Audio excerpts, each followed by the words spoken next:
Coming up next on the Jeff Crilley Show, she's an internationally known protocol expert, author, speaker, and she is my friend and author of this best-selling book, Socially Savvy. You're going to meet the great Joy Weaver next.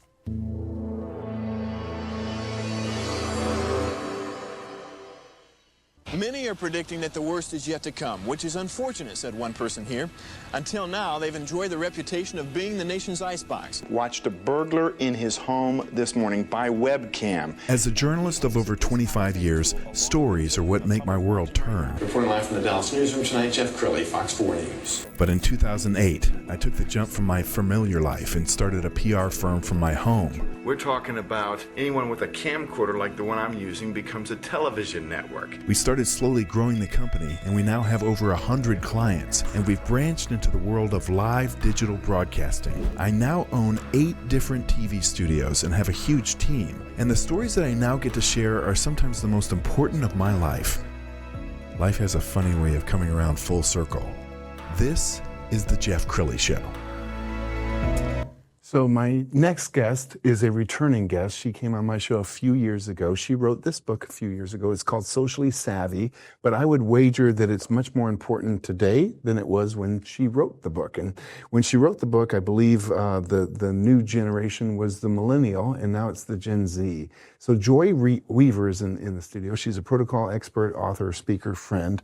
Let's talk about Gen Z because, every morning when I wake up, I see these headlines. And some of the headlines are employers scared to hire Gen Z because they just don't know how to show up in the office. Is Gen Z getting a bad reputation? What are your thoughts? First of all, thank you for having me on your show. Of course. I appreciate you. And Gen Z is right where they should be, just like we were right when we were growing up. And the beautiful thing about it is the statistic never changes. 85% of our success in life is our soft skills. And so how do you know what you don't know? Yes. And they bring a lot to the table. And then they get to the table and they find out a lot. And so when you say, how do you know what you don't know? Those are the words that I love because that's when I get to come in and help polish them up from the inside out. And I want to pull up your website. And as we scroll on your website, let's talk about the kinds of clients that you like to work with and what does an engagement look like? Tell us about your business. That's a wonderful question because everyone says, what is your target audience? And my target audience is anyone who's breathing. Yes. Anyone who's breathing. People say, well, aren't you just professional? I would like to think it's just big companies because that's really where a lot of the money is. Yes. But then right when I think that that's it, then what happens is I will have a school call. And so then I end up with some kind of foundation paying for a school, all the 8th graders or all of the high schoolers, who knows what it might be. And then it could be, yesterday I was with the debutantes. So it could be women's organizations, lots of different companies from banks to construction firms. And these skills need to be taught. I remember, so my daughter, Sarah, is my vice president. She's sitting right behind the scenes. She was 19 years old, and I remember teaching her to make a cold call. I said, all right, watch Daddy. I'm going to talk to a stranger. Now it's your turn. And I would dial the number and hand it to her. And she just had to get on the bike and start pedaling. But now she can make a cold call with the best of them. Yes. But it's like not a lot of parents will take that time to teach the child some soft skills that they're going to need to be successful. Jeff, I love that you call it soft skills because soft skills it's etiquette that translates into soft skills. When you say the word etiquette to parents, they zone out. But when you say the word soft skills or leadership, then that takes them right to their child thinking, oh, this will get them into the best college. This will get them the job. And so really, etiquette really is soft skills. That's all it really is. And what are you discovering in today's workplace? Because I have to imagine you're probably more popular than ever before, where companies will actually bring you in and say, I have this team of salespeople and our sales numbers are down. So when you get hired by a company to come in, what does that look like? Is it a half-day workshop? Tell us how you work with companies. And it can be anywhere from 20 minutes to 3 days, and I have experienced every bit of that. So it could be just a one-on-one, and I love that. One-on-one is great. I also love a big audience. And so I think one of the most important things is just realizing that there is a menu. I have a menu on my website, and it will take, you may look at it and say, wow, we need a lot of all of this, or we just need a little bit of this and a whole lot of that. Yes. And I think one of the most important things is to remember that it is about building relationships. Everything is about building relationships. And whether we're behind the computer, we're on our cell phone, or whether we're one-on-one, it is extremely important to be able to build that relationship, remember names, remember faces, and be able to call people by name and recall when you met them and build that relationship in that way. Let's spend a couple minutes talking about dining etiquette. Because, I mean, I don't think my parents taught me dining etiquette. I married up so Victoria, when we first started dating, was reading to me from a kind of a Miss Manners book about table etiquette. But like if the boss brings a young sales associate out to dinner, they're assuming that the young person will have the grace and the etiquette to pick up the right fork. And so let's talk about dining etiquette. Dining etiquette. It's everyone's favorite. It is a dot on the map when it comes to talking about soft skills. It is just a dot on the map, but it is the most popular. And so in business, the meal can seal the deal, and every deal is done over the dining table. And so we have to know from the time we get out of the car to the time we go all the way through the restaurant and get back into our car, what are the secrets to success? And there are just a few things that if you can get that right, then you have mastered the art of dining. So I always say, like, the little bitty B and the little bitty D, it's a bread and a drink. Yes. And the BMW. If you can remember those tips, then you are not going to grab someone else's glass, eat out of someone else's bread plate. And if you can remember to pass the bread to the right and that the salt and pepper are passed together, all about the napkin etiquette and about how to really outclass the competition. That's what we're looking to do, is to outclass the competition. So powerful. I think you should be hired by every company in America agree. to do a lunch and learn and just say, here's some etiquette 101. We're going to pull up some pictures from your Facebook page. We're going to put the gallery page on.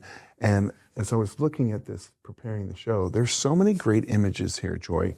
Everything from you teaching classes to you being on national television.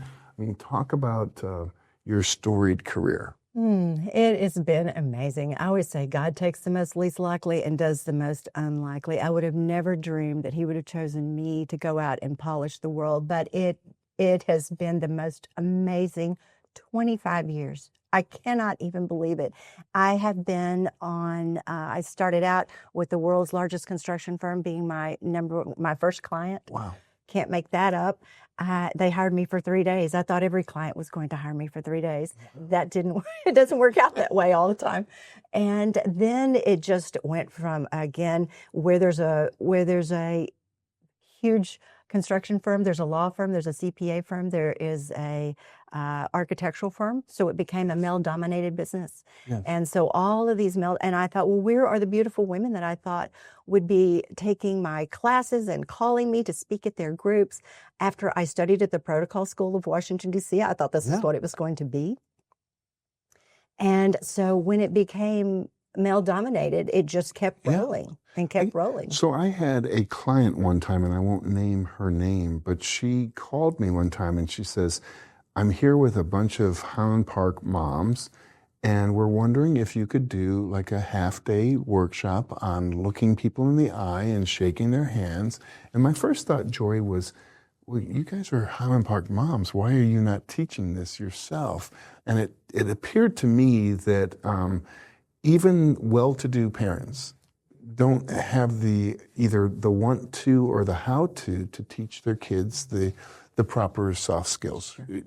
Talk a little bit about that. Yeah, definitely. The rules of etiquette were taken out of the schools in the 1950s, so it doesn't take long to see how many years and how many generations it has been since people have actually learned the correct thing to do. And so as the years go by, people don't know. And as I speak, people will come up to me and say, my grandmother taught me that. Like, my grandmother used to tell me about that. And so they don't know. And as it is exactly what you said, it doesn't matter. Money does not mean class. Money does not mean class. So I always say it can. If you want to hire me, I can teach you how to have a class on class. Yeah. And so that is what is lacking. It's just the knowledge. And so they're looking to the right, and then they're looking to the left, and they're saying, well, I guess I'll just do what they're doing. And guess what? They don't know. Wow. But if you know just a few things, then you can be more empowered. You are more comfortable, more confident, yes, wherever you find yourself. Yes. All right. I want to show the best-selling book, Socially Savvy. And what year did you write this, Joy? 2005. But let me tell you, it is evergreen. The rules of etiquette are evergreen. They always have been. Yes. They always will be. This is my entire brain for $15. I love it. I love it. Let's go ahead and put that graphic up on the screen so people can see this book again. I mean, it's beautiful. And like you said, it never goes out of style. You could pick up this book 100 years from now, and it still perfectly describes, the social grace that you need to show up and not look like Jed Clampett from the Beverly Hillbillies. Do you remember that show? I sure do. All right. So, Joy, we have about 2 minutes left. So look into the camera on the left and maybe talk to that executive or that mom or dad who really wants their child to experience the social graces that will allow them to be successful. Thank you for this opportunity. I would say that every person on the planet Earth needs etiquette training. And I say that only because I did not receive that growing up. And then as I spoke before, I just tried to look around and see what everyone else was doing, and that just did not work. I wish someone would have told me, even in the first grade, even in the sixth grade, even in the 12th grade, and maybe even in college, someone would have said, take an etiquette class. It was until I joined the workforce and was asked to teach an etiquette class to some children that we were mentoring as a company that I even knew what the word etiquette meant. And as I took that little class called Pink Lemonade, I realized, wow, there is so much more to life than I have ever known. I truly have no idea what I'm doing when I am navigating the dining table, when I'm going out to network, when I am socializing, and I certainly would never know how to train up a child this way. And so when I wrote my book, I had all of that in mind. If you're in business, there are tips in my book about everything from dress to success to going through any kind of business situation that you can imagine, and then socially. How do you interact socially? How do you make proper introductions? There's so much to it. And then as a child, it's Manners for Minors is not for the child to read, it's for the parent to read. What should a child know at 5 years old? What should a child know at 10 years old and 15 years old? And if we can equip parents to go in and train their children on just the basics, can you imagine how much better this world would be, not just for us, but for them? And then that's when life starts to change, because we are training our children, and in turn, we're really training our grandchildren that we may not even have yet, because if we train our children, they will train their children, which is your grandchildren. And I always say, life is like a fine dance. Let's all dance together without stepping on each other's toes. Beautiful. Joy, thank you so much for sharing your heart and your wisdom with us. We're going to end with her website, which is justaskjoy.com. The great Joy Weaver. Thanks for coming on the show. I appreciate it. That's it for now. We'll see you next time.